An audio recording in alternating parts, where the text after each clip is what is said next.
समझाइए। जय हिंद।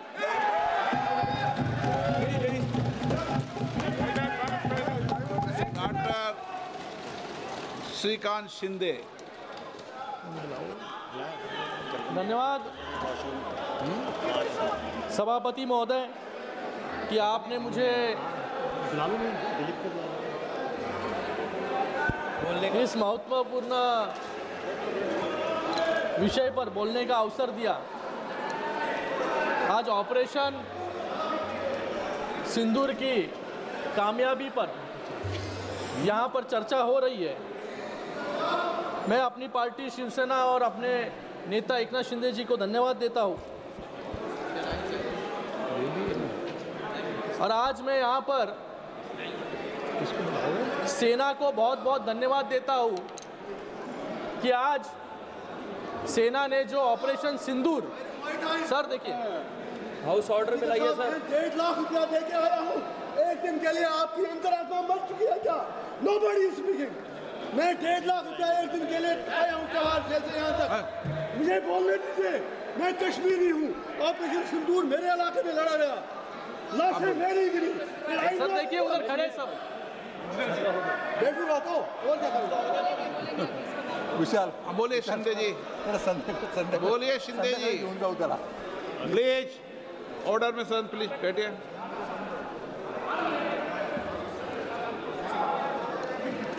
बोलिए शिंदे जी।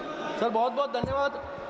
मैं आज सेना के जवानों को भी बहुत बहुत धन्यवाद अदा करता हूँ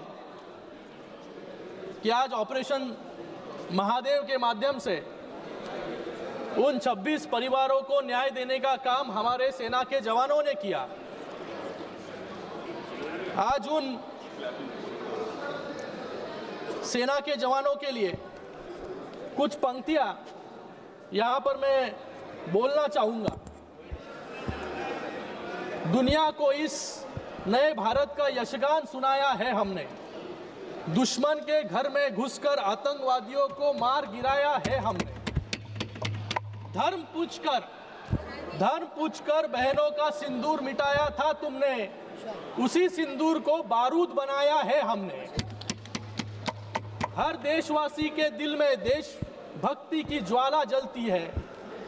हर देशवासी के दिल में देशभक्ति की ज्वाला जलती है। यहाँ योमिका और सोफिया जैसी भारत की बेटियां लड़ती है। पहलगाम का बदला लेकर दुनिया को ये बता दिया, भारत पर हमला करने की कीमत कितनी भारी पड़ती है। आज मैं हमारे सेना के जवानों का त्रिवार अभिनंदन करता हूं, उनको धन्यवाद देता हूं। सभापति, ये क्या ठीक नहीं है ना? ये ऑर्डर में सर, ऑर्डर में लाइए सर, ऑर्डर में लाइए। ठीक नहीं। माननीय सदस्यगण प्लीज बी सीटेड। माननीय सदस्यगण please be seated. Please be seated. माननीय सदस्यगण प्लीज बी सीटेड। माननीय सदस्यगण सभी को बोल रहा हूं, प्लीज बी सीटेड।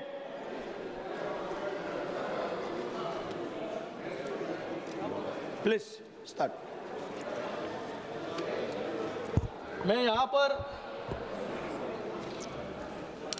जो लोग पहलगाम में आतंकवादी हमले में मारे गए उनको भी श्रद्धांजलि यहाँ पर व्यक्त करता हूँ। यहाँ पर सभी लोग विपक्ष के इंटेलिजेंस फेलियर के बारे में बात कर रहे हैं। पूछ रहे थे कि आतंकवादी कैसे आए, कहां से आए, उस आतंकवादियों का क्या हुआ। आज आतंकवादियों का, अरे त्याच्यातून आता मॅच्युअर व्हा, वरती या, सभागृहामध्ये आले, पार्लिमेंटमध्ये आले, महापालिकेत नाही आता। तो आज इंटेलिजेंस फेलियर के बारे में यहाँ पर बहुत बात हो रही है। मुझे इनको सवाल पूछना है कि 2006 में जो बम ब्लास्ट हुए, वो बम ब्लास्ट के आरोपी कहां से आए थे। परसों ही मुंबई हाई कोर्ट ने 2006 में जो बम ब्लास्ट में इनकी जब सरकार थी 2006 में, जब इनकी केंद्र में भी सरकार थी, राज्य में भी सरकार थी, जहां पर 127 लोग मारे गए, वो 127 लोगों को जिसने मारा उसको मुंबई हाई कोर्ट ने बाइज्जत बरी कर दी। मतलब एक इन्वेस्टिगेशन भी इन लोग सीधे से कर नहीं पाए। इसका जिम्मेदार कौन है? और यहां पर ये उठकर पूछ रहे हैं कि पहलगाम में आतंकवादी कहां से आए। अरे आतंकवादी आए, उनका पता लगाया और आतंकवादियों को मार गिराने का काम भी आज किया। लेकिन 2006 में जो 127 लोग मारे गए, वो परिवार आज भी न्याय की गुहार लगा रहे हैं। उनको न्याय कौन देगा? उनको न्याय कब मिलेगा? 2006 हुआ, फिर उसके बाद शाहिद लतीफ, आपको याद रहेगा, आपने यहां पर कहा कि टीआरएफ ऑर्गेनाइजेशन ने कितने आतंकी हमले किए। लेकिन मैं इनको पूछना चाहूंगा, जो शाहिद लतीफ और उसके साथ 25 आतंकवादियों को जो लिस्टेड टेररिस्ट थे, एलईटी के, जैश ए मोहम्मद के, हिजबुल मुजाहिदीन के, उनको छोड़ने का काम किसने किया?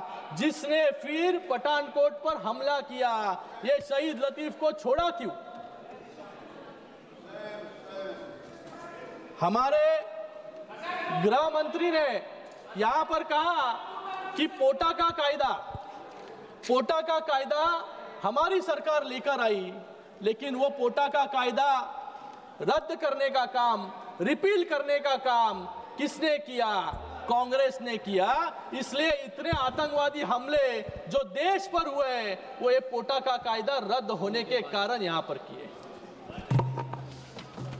यहां पर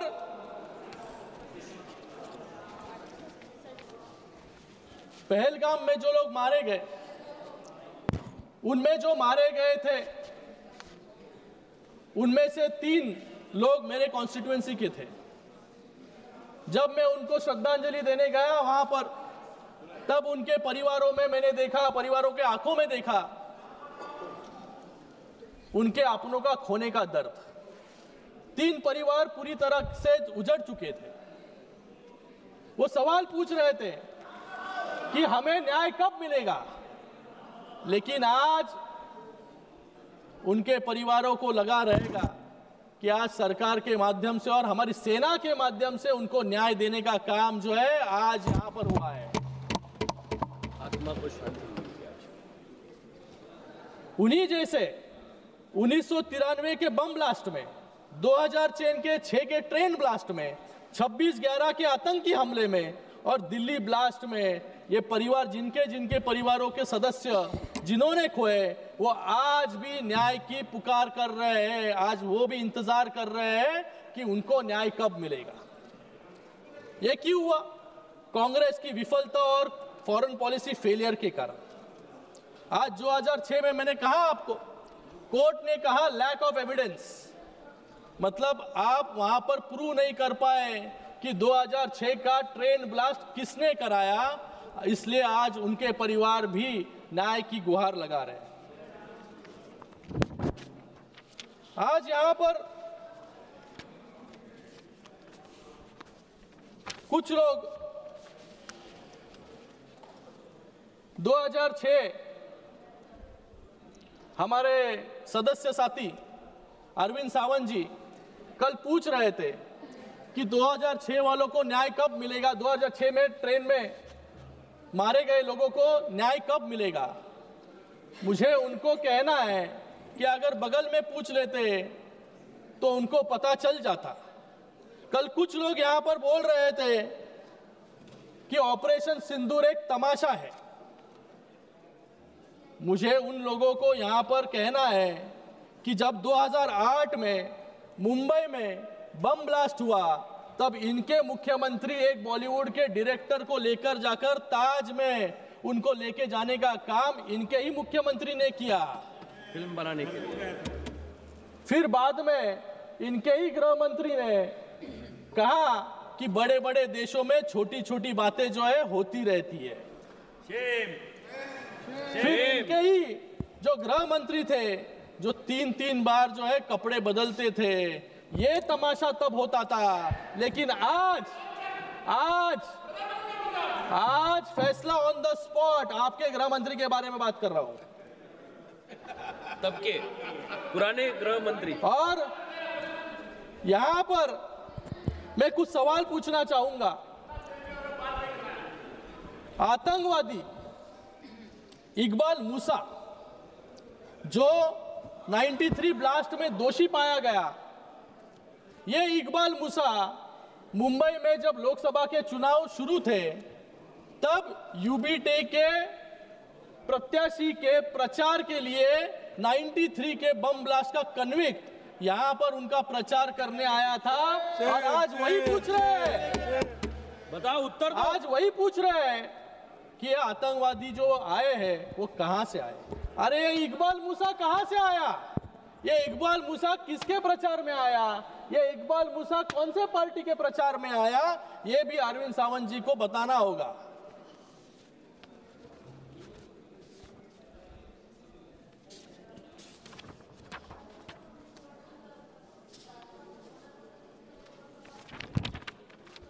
आज यहां पर कुछ लोग कह रहे हैं कि यूएस के सामने घुटने टेक दिए। मैं इनको याद दिलाना चाहूंगा भोपाल गैस ट्रेजेडी की, जहां पर 3,500 लोगों की मौत हो गई। वो हत्यारा जो एंडरसन था, वो एंडरसन को अमेरिका में भगाने का काम किसने किया? इनकी कांग्रेस की सरकार ने किया। वो भी सरकारी विमान में बिठाकर। बोफर्स घोटाले में जो कोतरोची था उसको देश के बाहर भगाने का काम किसने किया? इनकी सरकार ने, कांग्रेस ने किया। आज इनके अलग अलग नेता यहां पर अलग अलग बातें कह रहे हैं। परसों ही इन्होंने कहा कि होम ग्रोन टेररिज्म पे बात की कि आपके पास क्या सबूत है कि ये जो पहलगाम में टेररिस्ट आए थे वो पाकिस्तान से आए थे। मतलब आज इनका सवाल सीधे सीधे भारतीयों पर है। मतलब भारत में आज आतंकवादी पैदा हो रहे हैं, ऐसा इनका कहने का अर्थ है। इन्होंने ही पहले कहा था सैफरन टेररिज्म, मतलब टेररिस्ट को भी धर्म के भेद पर डिस्टिंग्विश करने का काम भी इनके ही नेता ने किया। और आज उनके ही नेता पाकिस्तान को क्लीन चिट देने का काम भी यहां पर कर रहे हैं। और इनके और एक नेता मणिशंकर जी, उन्होंने तो याकूब मेमन जो 1993 के बम ब्लास्ट धमाके में सैकड़ों लोगों की जिसने जान ली, उसके मर्सी पिटीशन पर भी साइन करने का काम इनके नेता ने किया, जिसका नाम है मणिशंकर अय्यर। उन्होंने क्या कहा? हमें पाकिस्तान का सम्मान करना चाहिए क्योंकि वो न्यूक्लियर पावर है। फिर उसके बाद यासीन मलिक जिसने आतंकवाद कश्मीर में फैलाने का काम किया, उसको गेस्ट ऑफ ऑनर बनाकर प्रधानमंत्री के बाजू में बगल में बिठाने का काम भी इनके ही सरकार ने किया। शाहिद लतीफ के बारे में मैंने कहा यहाँ पर कि 25 आतंकवादियों के साथ शाहिद लतीफ को जब छोड़ा गया, वही शाहिद लतीफ फिर से आकर पठानकोट पर हमला करने का काम भी शाहिद लतीफ ने किया। ये तो ड्रेडेड टेररिस्ट थे, कोई लश्कर तोयबा का था, कोई मुजाहिदीन का था, कोई जैश ए मोहम्मद का था। आप जानते हुए भी आपको दोस्ती पाकिस्तान के साथ बढ़ानी थी, इसलिए इतने सब टेररिस्ट को खुलेआम छोड़ने का काम आपने किया। अगर आप नहीं छोड़ते तो ये हमले जो है ये नहीं होते।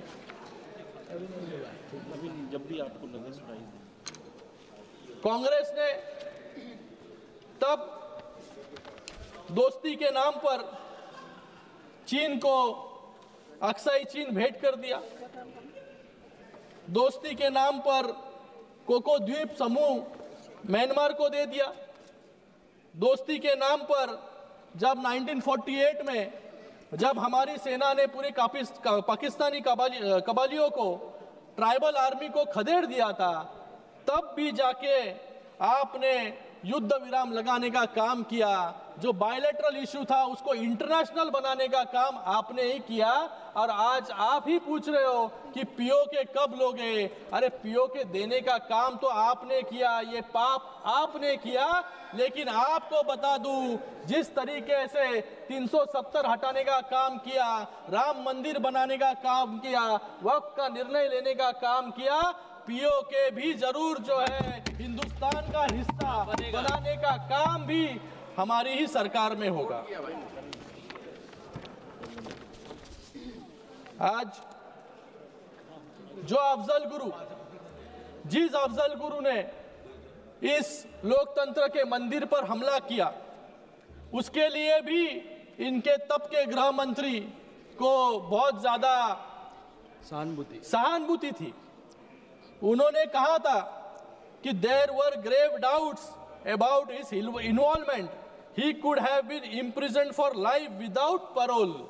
मतलब जिसने इस लोकतंत्र के मंदिर पर हमला किया, उसकी सजा कम करने की मांग भी इनके ही सरकार ने और इनके ही नेता ने किया। ये सब ये भूल गए। लेकिन जब प्रणब मुखर्जी राष्ट्रपति बने, तब बाला साहब ठाकरे ने उनको कहा कि पहला काम आप कीजिए, ये जो अफजल गुरु है उसको फांसी की सजा देने का काम राष्ट्रपति जी को कहा बाला साहब ठाकरे जी। लेकिन इन्होंने हर एक आतंकवादी को बरी करने का काम, हिंदुस्तान से बाहर भेजने का काम इन्होंने किया। मैं यहां पर एक डेलीगेशन का भाग भी था, एक डेलीगेशन को मैंने लीड भी किया। सबसे युवा सांसद था इस डेलीगेशन को लीड करने वाला।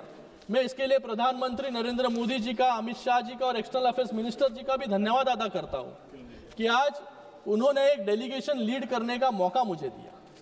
और यहां पर सब लोग कह रहे थे कि ये डेलीगेशन जो भेजे गए, उस डेलीगेशन को मिला क्या, किस प्रकार से रिस्पॉन्स लोगों का मिला, आपको वहां पर कौन मिला। मैं आपको बताना चाहूंगा कि हमारा डेलीगेशन यूएई गया और बाकी 3 अफ्रीका देशों में गया। सर मैं अकेला हूं स्पीकर। 3 अफ्रीकी देशों में गया। वहां पर हमें प्राइम मिनिस्टर, उस देश के प्रेसिडेंट, उस देश के फॉरेन अफेयर मिनिस्टर, ये सब मिले और सभी ने भारत के साथ संवेदना प्रकट करने का काम भी किया। उसमें से दो देशों ने अपने सभागृह में इन पहलगाम में मारे गए लोगों को श्रद्धांजलि अर्पित करने का काम भी किया और इस हमले को कंडेम करने का काम भी 2 सभागृह में और 2 देशों ने किया। यह है भारत की फॉरेन पॉलिसी की सफलता। और सभी जगह पर हम गए, सभी देशों ने कहा कि भारत एक ऐसा इनिशिएटिव ले रहा है जो टेररिज्म के खिलाफ सारे दुनिया को सेंसिटाइज करने का काम कर रहा है। क्योंकि ये टेररिज्म सिर्फ भारत तक सीमित नहीं है, ये टेररिज्म सिर्फ क्रॉस बॉर्डर टेररिज्म नहीं है, टेररिज्म पूरे दुनिया में फैल चुका है। और इस टेररिज्म के खिलाफ, इस टेररिज्म के खिलाफ पूरे देश को एक साथ एक प्लेटफॉर्म पर लाने का काम, एक इनिशिएटिव लेने का काम भारत ने किया। वहां पर देखिए सराहना करने का काम प्रत्येक देश ने किया। कुछ लोग ने यहाँ पर कहा कि कुछ लोग हॉलिडे ट्रिप पर गए। मुझे इन लोगों को कहना है कि आपके भी सदस्य इस डेलीगेशन को लीड कर रहे थे, उनसे जाकर पूछिए कि आप हॉलिडे ट्रिप पर गए थे या देश का पक्ष रखने गए थे। हम जो देश में गए थे, जो देश कॉन्गो अफ्रीका में, जहां पर सिविल वॉर चल रहा है, जहां पर हम पहुंचने के 1 हफ्ते पहले एक जन को गोली मारकर उसकी हत्या कर दी गई थी, ऐसे देशों में भी हम गए जहां पर येलो फीवर जैसी बीमारी थी, जहां पर मंकी पॉक्स जैसी बीमारी थी, वहां पर हमारा डेलीगेशन गया। सर उस डेलीगेशन में ईटी बशीर मोहम्मद जैसे 79 ईयर ओल्ड सांसद भी थे, वहां पर अहलुवालिया जैसे सीनियर मोस्ट डिप्लोमेट भी थे, ये वहां पर छुट्टी मनाने नहीं गए थे, वहां पर भारत का पक्ष रखने गए थे। इसलिए दो सभागृह में मुझे संबोधन करने का अवसर वहां पर मिला और वो दोनों सभा, चारों देश भारत के साथ खड़े हुए। कुछ लोग यहाँ पर डिप्लोमेसी के, खत्म कर रहा हूँ सर, समाप्त कीजिए। कुछ लोग यहाँ पर डिप्लोमेसी के बारे में बात कर रहे हैं। मैं उनको कहना चाहूंगा, diplomacy is not done over x. कुछ लोग कह रहे थे यहाँ पर प्रधानमंत्री एक्स पर भी व्यक्त नहीं हुए हैं। अरे प्रधानमंत्री उनके घर में घुसकर उनको पकड़कर मारने का काम जो है प्रधानमंत्री महोदय ने किया। उनके लिए मैं कहना चाहूंगा, diplomacy is not done over X, it's done face to face with leaders of free world. Diplomacy is not done in comforts of Luton's Delhi. It's done in high offices of foreign nations. Diplomacy is not shameful surrender of Sharm el-Sheikh. It's the success of nations standing in solidarity with you on their soils. Diplomacy is not speaking against terror in one's home turf. It's getting others to stand up, condemn and resolve support in their own constitutional houses, जैसे हम जो देशों में गए वहां पर हुआ। Finally, diplomacy is not asking party members of ruling alliance to represent India. It's bravely letting the honorable members in the opposition take India's stand to the world. इसे शशि थरूर जैसे लोगों को भी वहां पर डेलीगेशन लीड करने का अवसर मिला। सर खत्म कर रहा हूँ सर, एक मिनट लास्ट मिनट खत्म कर रहा हूँ। 30 सेकंड में समाप्त कीजिए आप। आधा मिनट सर खत्म कर रहा हूँ। कुछ लोग यहाँ पर डिफेंस पर सवाल उठा रहे थे, लेकिन आज आत्मनिर्भर भारत के अंडर में हमारा डिफेंस प्रोडक्शन जो 2013-14 में 46,000 करोड़ था, आज 1.25 लाख करोड़ हो चुका है। 174% की वृद्धि। आज डिफेंस एक्सपोर्ट जो 13-14 में 600 करोड़ था, आज 2024-25 में 23,000 करोड़ तक वो पहुंच चुका है। सर खत्म करने दो, 21 मिनट हो गया। 21 मिनट।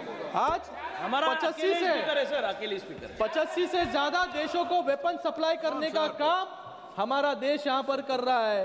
आज हम हथियार खरीदने वाले नहीं, हथियार लोगों को बनाने वाले और देने वाले भी हम बन चुके हैं। अंत में लास्ट पंक्ति है सर, अंत में मैं सबको यही कहूंगा कि आज टेररिज्म के खिलाफ सिर्फ सत्ताधारी नहीं, विपक्ष को भी साथ में आकर टेररिज्म के खिलाफ जो है आज लड़ाई लड़नी चाहिए। जो आज भारत की सेना जिस प्रकार से आतंकवाद खत्म करने के पीछे लगी है, उनको प्रोत्साहित करने का काम यहाँ पर करना चाहिए। Thank you. ना कि थैंक यू। और मैं आज एक मेरा धन्यवाद सर खत्म कर रहा हूँ। Last please. अरे ऐसे 18 बार हो गया रिक्वेस्ट। हमको भी देना पड़ेगा फिर। अरे आप कैसे देंगे? आप समाप्त कीजिए प्लीज। आज समाप्त मैं कीजिए हमारे जवानों को अभिनंदन भी करता हूँ और उनके लिए एक कुछ पंक्तियां भी यहाँ पर बोलना चाहूँगा और मेरा भाषण समाप्त करना चाहूँगा। राह के पत्थर को चकनाचूर होना चाहिए, वार चाहे एक हो भरपूर होना चाहिए। सिर्फ इतना ही नहीं कि पाकिस्तान हार अपनी मान ले, वो हमारे सामने मजबूर होना चाहिए। धन्यवाद। जय हिंद, जय महाराष्ट्र। सैनिक